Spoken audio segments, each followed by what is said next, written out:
In saying that you can't heal from a state of ignorance, I'm talking about emotional reactivity to the world as opposed to something that is strictly internal.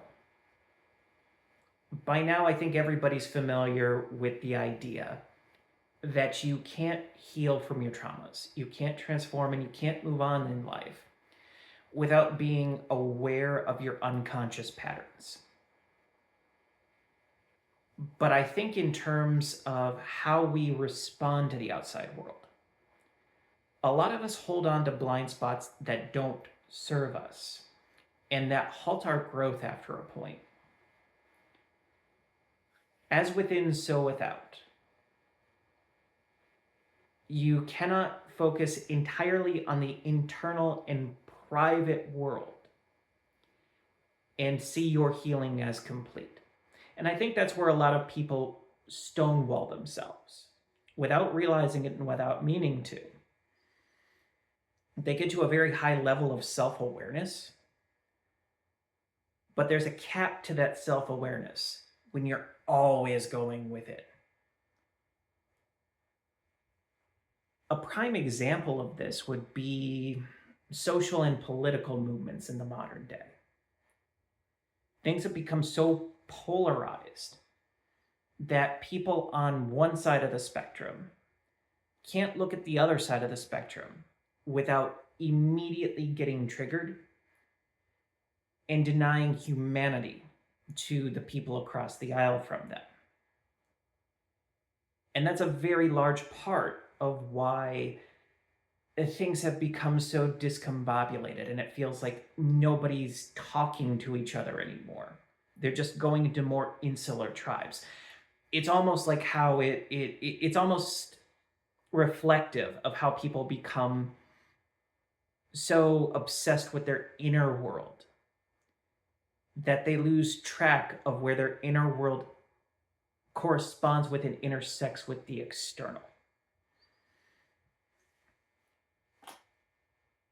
Another really good example of this would be Lucifer.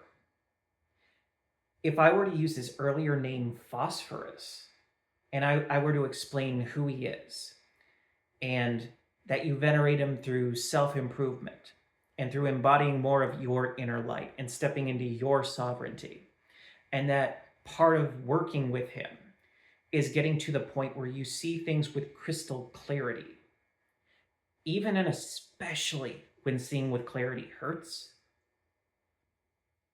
until you reach a point where you can adopt his name as a title, people would have no issue with that spiritual path. Many people would respond by saying that's a beautiful spiritual path. But you utter the name Lucifer, and people who should know better suddenly fall back into Christian mode and think that it's pure evil, and they want to shun it.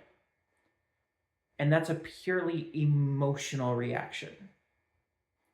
It's not engaging through reason.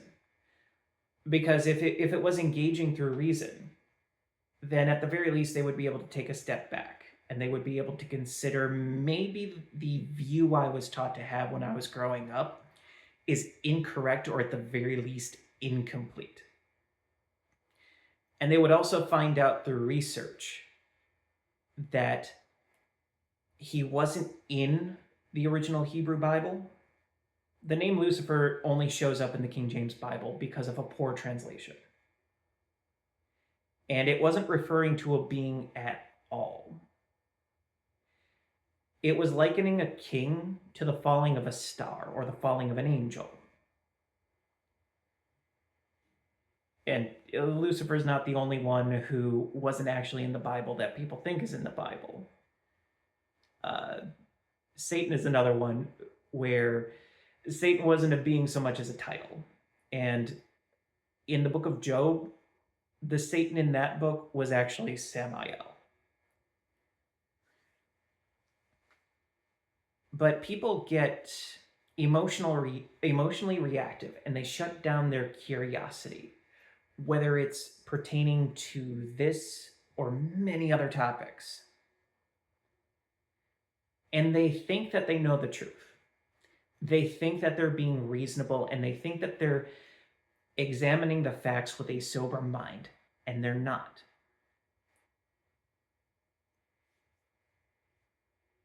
And in order to be properly healed, it's not just about having a good baseline to your emotional state.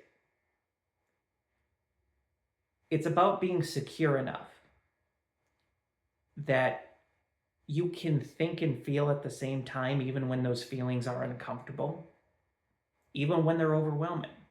It takes a long time to get to that point, but that shows that you have advanced a long way in your healing. A secure person can question their model of reality. A secure person isn't threatened by new information. A secure person isn't threatened by the idea that they could be wrong. But a person who has been hurt, who has been abandoned, who hasn't recovered from a lot of their trauma, the idea of threatening what they believe threatens everything that they've identified with. And it feels like questioning their beliefs risks dissolving their ego. And if you're in the spiritual community, there's a very high likelihood that you've already had moments like that, and that they were very painful. I understand it. The drive is to avoid going through that again. But life is a journey where we are constantly changing. And your views today will not be your views tomorrow if you are evolving and if you are taking in new information and you are adapting as you go. So part of truly healing is embracing reason and challenges over ignorance. It is getting comfortable not holding opinions when you can honestly say, I don't know. And it's viewing potential changes to your perspectives as opportunities as opposed to threats. The less that you embrace ignorance and the more comfortable that you get with being uncomfortable, which I understand, not speaking from a high horse, that's not an easy thing to do. The more comfortable you get with being uncomfortable and questioning foundational assumptions that you have, the easier that the necessary tower moments are to endure, the quicker these cycles go by, and the more you experience wonder instead of fear when you are going through changes.